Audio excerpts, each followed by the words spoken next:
สวัสดีครับอารมณ์แบบมีกระบาดเสียดีนี้เราแท้ตาลูกกูเป็นงานสาอาคารบัตรเสร็จจะรู้ไทยกรามาบัตรเทกะทุกครั้งที่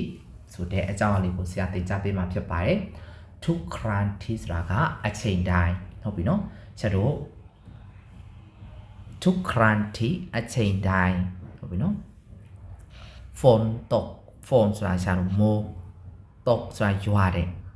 รถสระกาเตะมาจัดเดกาเป็ดกาจัดเดทุกครั้งที่ฝนตกรถเตะมาหมูยาเดอเชนได้กาอาจารย์เป็ดเดทุกครั้งที่อาเชนได้นอนนี่เลยsorry น้องสระชาลุไอเดเนาะนอนดึกไอ้ด่านนาวจ่าเนี่ยผมจะนอน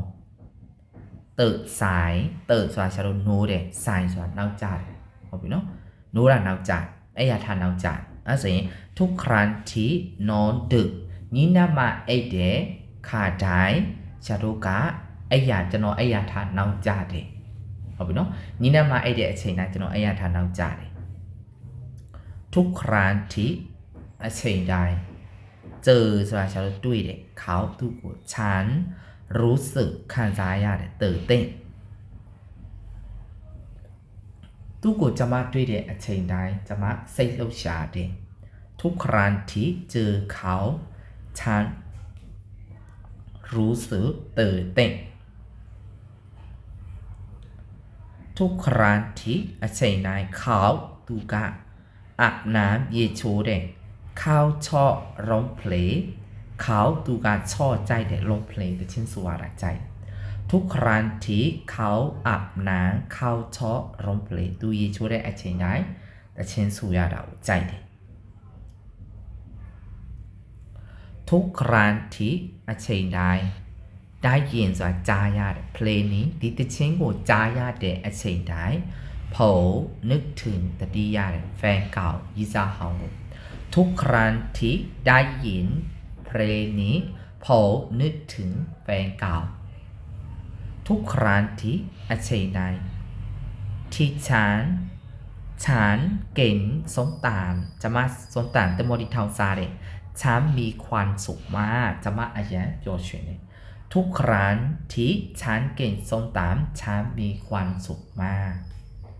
ทุกครั้งที่เช่นใด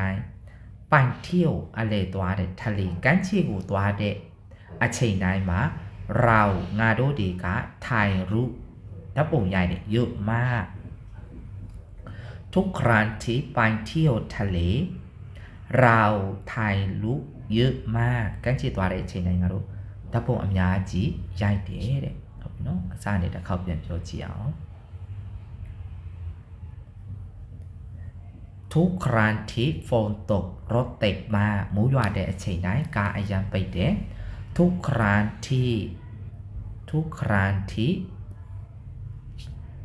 นอนดึกผมตื่นสาย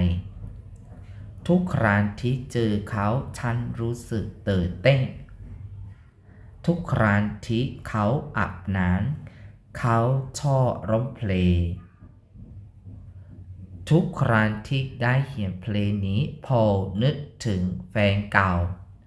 ทุกครั้งที่ฉันเก่งส้มตำฉันมีความสุขมากทุกครั้งที่ไปเที่ยวทะเลเราถ่ายรูปเยอะมากအားလုံးနားရှင်းလိမ့်မယ်လို့ယုံကြည်ပါတယ်ဆရာဗီဒီယိုလေးကိုအဆုံးထိကြည့်ပေးတဲ့အတွက်ကိုယ်စိတ်နဲ့ဖြတ်ချမ်းမှာချမ်းသာကြပါစေနောက်တဲ့ဗီဒီယိုလေးတွေကိုလည်းတင်ကြားပေးသွားမှာဖြစ်တဲ့အတွက် right and follow နဲ့ sharing လုပ်ဖို့မေးပါနဲ့နော်ဒီဆရာတို့ထိုင်းစကားပြောကိုဒီလို grammar pattern လေးတွေနဲ့လေ့လာရဲဆိုရင်အထီးရောက်ဆုံးနဲ့အလင်းမြန်ဆုံးပြောတတ်မှာဖြစ်ပါတယ်ခါ